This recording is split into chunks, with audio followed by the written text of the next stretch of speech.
नमस्कार, स्वागत आहे सर्वांचं आपल्या यूट्यूब चॅनलवरती।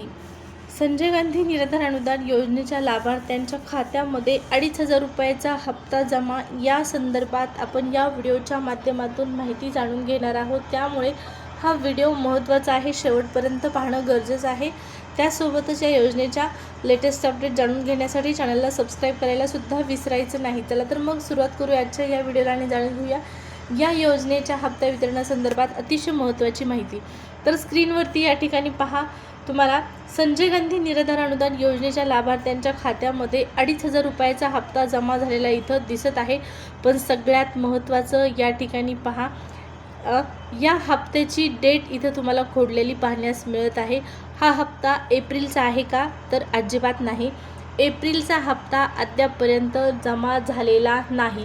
आणि सगळ्यात महत्त्वाचं म्हणजे एप्रिलचा हप्ता तात्काळ सध्या लगेच जमा होण्याची शक्यता सुद्धा नाही, कारण या ठिकाणी ऑफिशियल स्तरावरती माहिती मिळालेली आहे आणि त्या माहितीनुसार ज्या दिव्यांग बांधवांना दिव्यांग सहाय्यक विभाग म्हणजे दिव्यांग कल्याण विभागाच्या माध्यमातून एप्रिलचा हप्ता वितरित करण्यात येणार होता, त्या दिव्यांग लाभार्थ्यांना दिव्यांग सहाय्यक कल्याण विभागाच्या माध्यमातून एप्रिलचा हप्ता सध्या मिळणार नाही। आणि हा हप्ता न मिळण्याचं कारण त्या ठिकाणी आपल्याला स्पष्ट झालेलं नाही। आता कर्मचारी संपावर आहेत, त्या सगळ्या गोष्टी आहेत, त्यांच्या पेन्शनसाठी ते संपावर गेलेले आहेत, भविष्यामध्ये त्यांना पेन्शन मिळावी यासाठी ते संपावर गेलेले आहेत। परंतु आज ज्या लाभार्थ्यांना गरज आहे, आज ज्या दिव्यांग बांधवांना गरज आहे या हप्त्याची, ज्यांचे खायचे वांदे झालेले आहेत असं म्हणायला हरकत नाही, कारण खरंच या योजनेमध्ये अतिशय गरजू लाभार्थी आहेत आणि या लाभार्थ्यांना हा हप्ता मिळणं गरजेचं आहे। त्यामुळे कृपया करून सरकारला विनंती असणार आहे की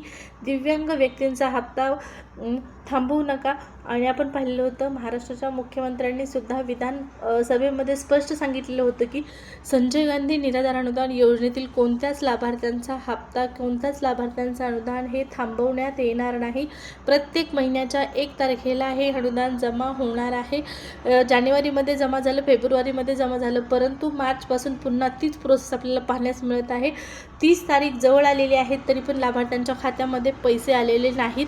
आणि आता तर अशी माहिती आलेली आहे की एप्रिलचा हप्ता मिळण्यासाठी आणखीन 10 ते 12 दिवस वाट पाहावी लागणार आहे। एप्रिलचा हप्ता मिळण्यासाठी इतका उशीर होत आहे। त्याचबरोबर मार्चमध्ये सुद्धा 2,500 रुपये आलेले नाहीत। पेंडिंग ॲट ऑफिशियल हे कारण देण्यात आलेलं होतं। हप्ता न जमा झालेल्याच्या लाभार्थ्यांच्या स्टेटसवरती त्यांनी चेक केल्याच्या नंतर त्यांना ती नोटिफिकेशन पाहण्यास मिळत होती। आता पेंडिंग ॲट ऑफिशियल म्हणजे ऑफिशियल स्तरावरती काहीतरी व्यत्यय, काहीतरी अडचण त्या ठिकाणी निर्माण झालेली होती, पण आता ती अडचण दूर झालीच असणार आहे। आणि ही अडचण दूर झाल्याच्या नंतर जे हप्ते येणं अपेक्षित होतं ते हप्ते म्हणजे ते पैसे नेमके गेले कुठं, हा एक महत्त्वाचा प्रश्न आहे। दिव्यांग बांधवांनी यासाठी सुद्धा प्रश्न उपस्थित केला पाहिजे, कारण हे तुमच्या हक्काचे पैसे आहेत। त्याबद्दल तुम्ही नक्कीच प्रश्न विचारला तर त्यामध्ये काहीही गैर असणार नाही, फक्त तुम्हाला समोर येऊन त्या संदर्भात बोलणं गरजेचं आहे। या ठिकाणी पहा, शासन स्तरावरती प्रत्येक महिन्याला असंच होत आहे, अर्ध्या लाभार्थ्यांना पैसे येत आहेत, अर्ध्या लाभार्थ्यांना पैसे येत नाहीत। प्रत्यक्ष म्हणजे सर्व लाभार्थ्यांसाठी निधी मंजूर झालेला असतो, अर्ध्या लाभार्थ्यांचे पैसे येतात, मग बाकीच्या लाभार्थ्यांचे पैसे नेमकं कुणाकडे जातात, काय गोंधळ होतो, हेही खूप महत्त्वाचं आहे लक्ष देणं।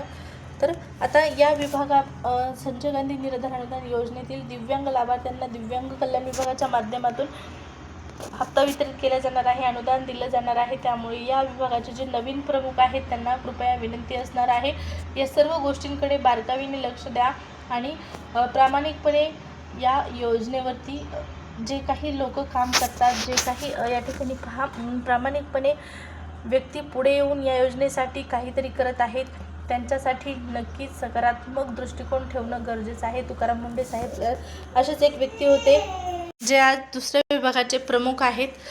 पहा, संजय गांधी निराधार अनुदान योजनेच्या दिव्यांग बांधवांना प्रत्येक महिन्यामध्ये अनेक अडचणींना सामोरं जावं लागत आहे, त्यामुळे कृपया लवकरात लवकर अनुदान जमा करावं ही विनंती असणार आहे शासनाकडे।